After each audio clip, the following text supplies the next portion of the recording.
Al fin del siglo XIX, España estaba dividida en dos partes porque había ideales encontradas en la construcción de un proyecto para el futuro. Los primeros años del siglo XX son conocidos por la búsqueda de una identidad de pueblo español, muchos cambios políticos y ansiedad sobre estos cambios.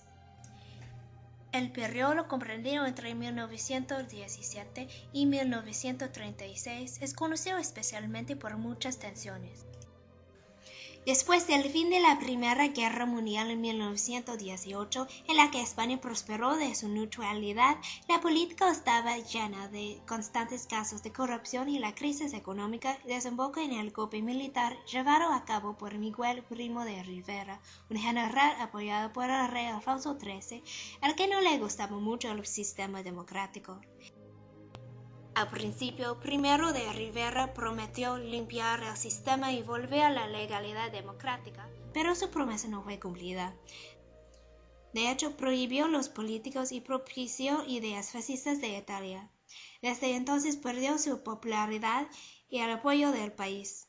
Finalmente, el creciente desprestigio de la figura del dictador lo llevó a dimitir en 1930. Por lo resultado, era necesario haber cambios políticos. En las elecciones municipales del 14 de abril de 1931, los españoles escogieron la República como su sistema de gobierno. El rey Alfonso XIII se exilió bajo amenazas de una generalización de la violencia si no salía del país. Se formó un gobierno en el que las ideas de los intelectuales liberales tendrían un papel fundamental. De 1931 a 1933 dominaron los progresistas, quienes establecieron la forma agraria y la expansión de la educación. La Constitución de 1931 dio a los españoles uno de los códigos más liberales en Europa del momento. Con el establecimiento de este código, el presidente era el responsable ante el Parlamento, que estaba constituido por una sola cámara elegida en sufragio universal por hombres e incluso mujeres. El voto femenino, que fue inspirado por el movimiento femenino que abogaba por la mejora de las condiciones de la vida y de los derechos de la mujer, significaba que todos podían votar. Otras reformas incluían una ley de divorcio muy flexible y el Estatuto de Autonomía para Cataluña. Lo más significante fue que la Iglesia y el Estado quedaban formalmente separados. Desafortunadamente, en 1934, las elecciones dieron el poder a la derecha, que paralizó muchas de estas reformas. Esto creó nuevas tensiones entre las dos Españas y hubo mucha violencia. En 1936, el Frente Popular, que era una coalición de partidos de la izquierda que unía desde los comunistas hasta la burguesía liberal, ganó las elecciones. Pero la revolución marxista en España era vista como una influencia negativa. En reacción, muchos escritores se reunían en cafés para discutir todos los cambios políticos e ideas de rebelión durante los primeros años de los 30. Rafael Alberti, Geraldo Guillán, Pedro Salinas, Gerardo Diego, Damaso Alonso, Luis Cernuda y Vicente Alexandre, además de otros artistas como el pintor Salvador Dalí y el cineasta Luis Buñuel, forman parte de esta generación que es generalmente conocida como movimiento. Todos los miembros tienen una formación intelectual semejante, porque casi todos fueron universitarios y se instalaron en la residencia de estudiantes de Madrid.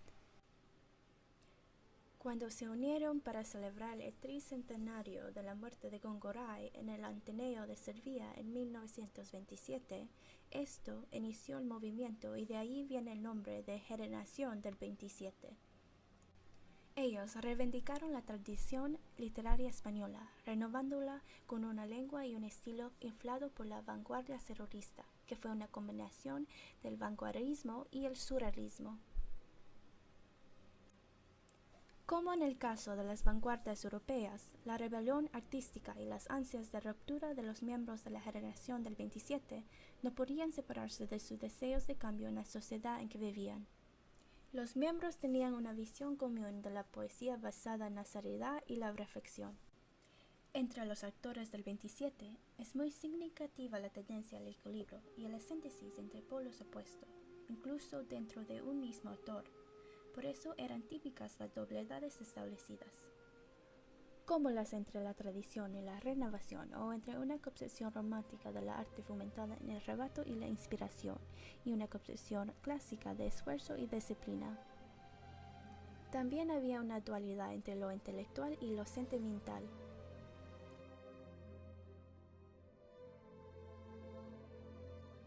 Uno de los escritores que frecuentaba cafés y discutía sobre literatura vanguardista y la forma social fue Federico García Lorca.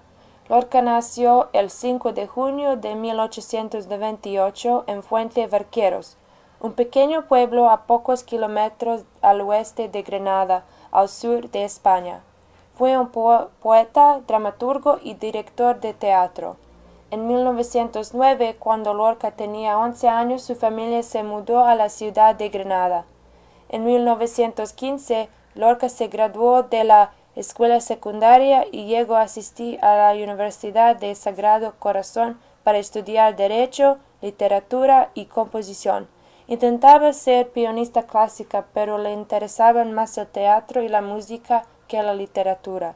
En 1916, García Lorca viajó por toda Castilla, León y Galicia con su profesor de su universidad, que también le animó a escribir su primer libro, Impresiones y Paisajes, que fue publicado en 1918. En 1920, Lorca puso en escena su primera obra de teatro, El maleficio de la mariposa. Se dramatiza el amor imposible entre una cucaracha y una mariposa. Desafortunadamente, el público se rió de la actuación después de solo 4 actuaciones. Posteriormente declaró que Mariana Pineda, que fue escrito en 1927, fue su primera obra de teatro. Los temas incluyen la fe religiosa, el aislamiento y la naturaleza. También publicó libros de poesía, incluyendo su primer libro, Canciones, y Romancero Gitano, su libro más conocido de la poesía que le dio su reputación internacional. En 1928, este libro le llevó a la fama a través de España y del mundo hispánico, pero solo ganó notabilidad como dramaturgo mucho más tarde. En 1931, Lorca fue nombrado director de la Compañía Estatal de Teatro La Barraca en España.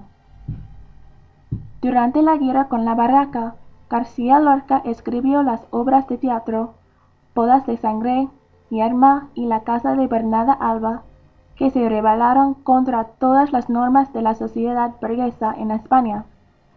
Su obra desafió el papel aceptado de la mujer en la sociedad, exploró los temas de la homosexualidad, especialmente en sus últimos poemas, Sonetos de Amor Oscuro, y las clases sociales.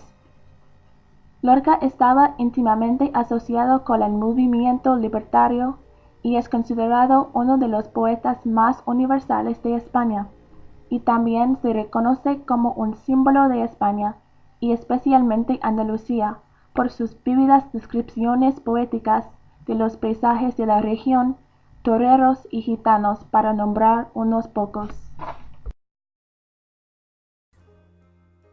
Y ahora, un poco de la información de la muerte de Federico García Lorca. La hermana de Federico García Lorca estaba casada con el alcalde socialista de Granada, Manuel Fernández Montesinos. Esto había causado problemas sindicales cuando el general Francisco Franco llegó al poder y quería decorar el gobierno republicano de España. General Francisco Franco, el único líder de la falanga española tradicionalista y de las jóvenes, quería que Montesinos y cualquier persona relacionada con él ejecutarlo. Federico no era mucho para un político, a pesar de que estuviera asociado con el movimiento libertario.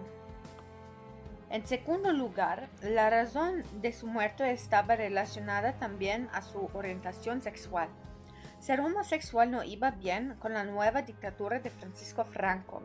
Su obra poética última fue Sonetos del Amor Oscuro, una representación por su amor a Rafael Rodríguez Rapón. Durante su estancia en su casa de verano en Granada, Federico García Lorca fue detenido el 18 de agosto de 1936. Se dice que Federico García Lorca recibió un disparo y murió el 19 de agosto de 1936 en Alfacar, en Granada. El cuerpo de Lorca sigue desaparecido y hay una búsqueda cada vez va para encontrarlo.